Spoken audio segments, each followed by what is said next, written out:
Life can be super stressful. I don't know about you, but there are so many things that happen in our lives that can be extremely stressful. I didn't even realize that I had some like bouts with anxiety until anxiety became this like word in 2020, 2021, 2022.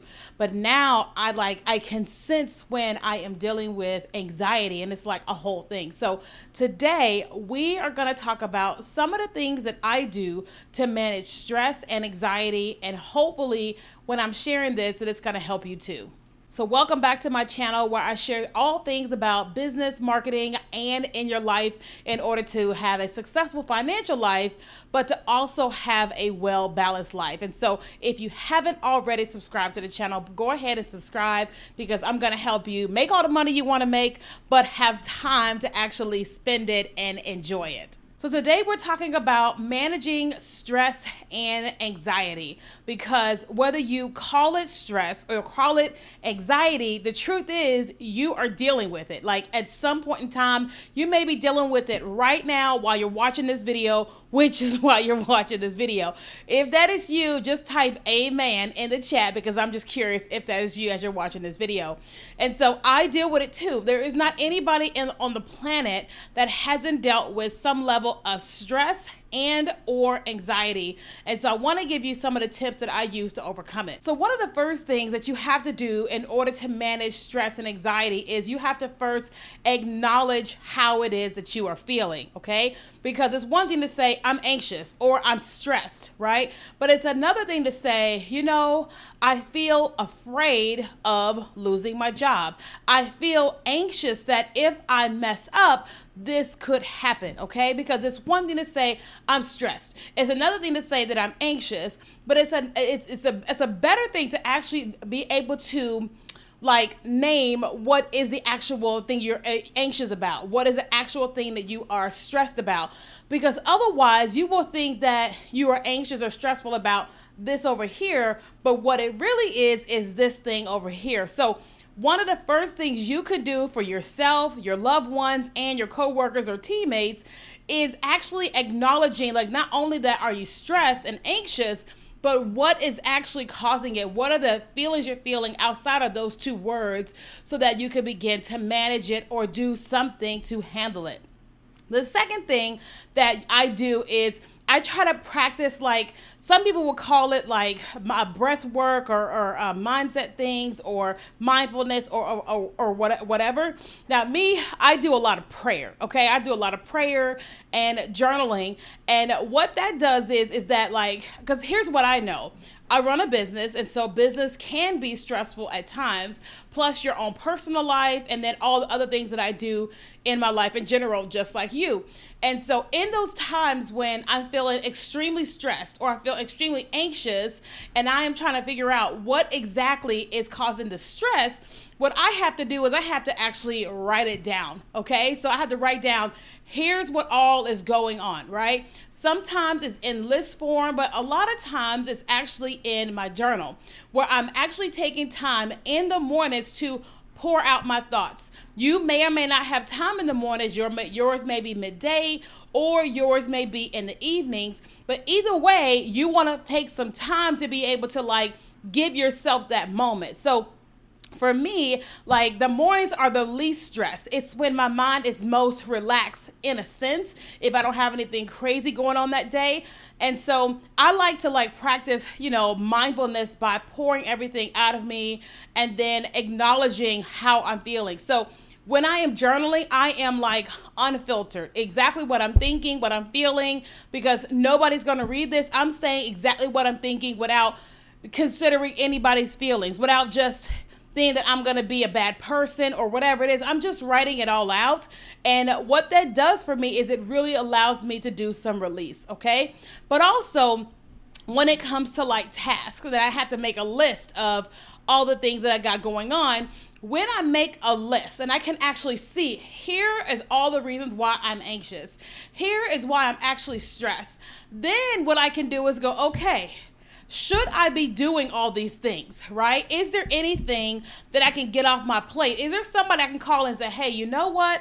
I told you I could do this, this, and this, I'm not going to be able to do that. Because if I am anxious and I am stressed, I'm hurting myself by continuing to give myself to other things and people when it's not actually serving me. So it's not going to serve other people ultimately, but more importantly, it's not actually serving me. So I have this list, and then I determine, what is it that I can get off my plate right now? What can I say no to right now to help me release some stress? Then what I like to do is, once I get things off my plate that I can just say no to, meaning like if I don't do it, then how do I say this? So if somebody puts it on my list and I'm going to attend their birthday party and it's causing me stress to go to somebody's birthday party, plus this, plus this, plus that, then I can't necessarily send anybody in their place to go to that birthday party because I'm the one obligated to be there, so to speak. So I just will cancel. Hey, I'm just not going to be able to make this birthday party, okay?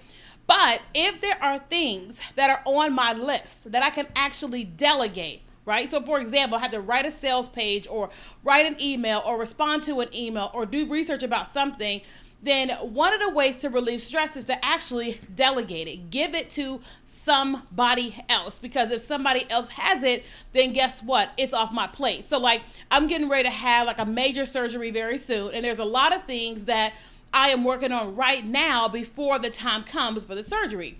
But then there's going to be times where I am healing and I don't want to go to the grocery store. And so one of the things I can do obviously is do Instacart, right? But then there's going to be times where I'm like, I don't want to pay those a crazy amount of fees for Instacart when I can actually invite a friend that says, hey, how can I help you? Whereas I can say, hey, can you do me a favor? I don't want to pay the crazy fees of Instacart. Can I give you a grocery list? I will give you the pictures of what I'm looking for. Here's a store to get it from, and here's my debit card. Can you go and get my groceries for me? That's the thing that can be delegated. Does that make sense? And so that's going to relieve a lot of stress there as well. But also, I'm not going to be able to lift those bags. I can then say, would you mind bringing them in the house and putting them away? Because I'm not allowed to lift, da-da-da-da-da-da-da. Right? And so that's going to help me not be stressed out, right? Because I've delegated it to somebody else. Another thing you can do to manage stress and anxiety is you've got to maintain some level of work-life balance, okay? I know people say balance is not attainable, but that's a lie. I'm not talking about that everything is always like at the same playing field. There's like the importance of your relationship, the importance of your work are always the same. That's not what I'm saying. When I talk about work-life balance, I am talking about having a work time and then a home time, right? So for example, when I am working here in my office, I am working, okay? When I am out with my friends, I am out with my friends. I'm not on my phone checking emails. My phone is down, okay? If I'm going on a date, that's it. I'm not going to the bathroom trying to check an email. No, the phone is on silent. It's in my purse, and my purse is on the floor or it's in the trunk of my car or something like that. So being able to have work-life balance, because otherwise, if you are working all day and then you come home and you're still working, like that, the stress and anxiety of what you're feeling at work and all that type of stuff, you bring all that home with you, and your family can feel it. They can feel it in your absence. You feel it within yourself, because everything in your home is all about work, and then everything at work is all about work. You start to find yourself like you're just married to work, and that's not what you want to do. If you're going to be able to manage stress and manage anxiety, you have to have times where there is no stress. Right? You have to have like safe times in the day where it's like you can just watch TV, or you can just sleep, or you can just cook, or you can just do bird watching, whatever it is, but you're doing. It's like for me, one of the things that I do is I play Candy Crush. Like I just love Candy Crush. And so that's my time. Like it takes up the whole screen. You can't be scrolling other apps while you're playing. And I just enjoy spending time playing Candy Crush each night. And it's fun for me. Another thing you can do to manage stress is focus on sleep, nutrition, and exercise. Now, people don't talk about this enough when it comes to sleep, but it is so important. Sleep is what helps your body to restore. It helps your body, it helps your brain, all the things, like I remember back in the day when I was younger, just like getting like 4 hours of sleep, 5 hours of sleep, whatever. And then over the years, I started realizing how much it just sucked to not just get good sleep. Or, you go to sleep late one night and you had to get up super early in the morning for a flight. I could just see how I feel all day because I had bad sleep. Well, then I started seeing a natural doctor here in San Diego, and one of the first things she was talking about was sleep. And the more that I have researched about sleep, I started to realize how much my body really needs sleep. And so I prioritize sleep. So with my phone at 8 o'clock, it goes into automatic do not disturb mode. I still can check my phone or whatever, but I don't get no notifications. Not on my phone, not on my watch, nothing. And it stays on do not disturb until 8 a.m. Okay? It also tells me at around 8:45, wind down, it's time to go to bed, to be in the bed by 9:30. Okay? And then my Aura ring tells me how great or how bad my sleep was. If I was restless, if I got REM sleep, light sleep, deep sleep, how many times I woke up. It tells me all this stuff about my sleep. And so what I started to realize was that when I focused on having a great quality of sleep, at night I was more creative in the morning, more rested, more alert, and I just felt really good. And so yes, I have a stressful life because running a business can be very stressful. But one of the things that I do is I make sure that I prioritize me getting sleep no matter what's going on. So we got two more things. One of those things is you want to make time for fun and for hobbies, okay? You want to make time for fun and for hobbies. And so what I mean is that it's like finding things that just bring you pleasure, okay? That may mean Zumba class. It may mean pickleball. It could be tennis. It could be soccer, whatever it is, but not necessarily sitting on the couch and watching TV, but finding a hobby, finding something that makes you happy that you can go out and do. It could be painting. It could be whatever it is, but you've got to find things that are like just fun for you, allow you to relax, allow your endorphins to just move and just like do all the different things. Otherwise, you are still in this high pressure, high anxiety, stressful environment and not actually giving yourself like time from all those things to just decompress and just not be on that, working in that side of your brain. And the last thing you want to do is you want to appreciate the small things and celebrate small wins, okay? So there's always going to be something to celebrate, not just when you got a big deal that came through, but just something you can celebrate. That thing may be, you know what? I am celebrating that I didn't go off on her, or I am celebrating that I was present with my kids or present with my spouse, or I actually went on a date with a guy instead of like, ghosting him because you weren't interested, that you actually sat down and just had a great conversation in general. That is something that I am doing on a regular basis, just saying, here is what I did good today. Here is how the joys of today. Now, I do that at night right before I go to bed, and it helps me fall asleep really, really quickly, to be quite honest. But also, it just allows me to just celebrate these amazing things that are happening in my life. It could be that I made a great meal.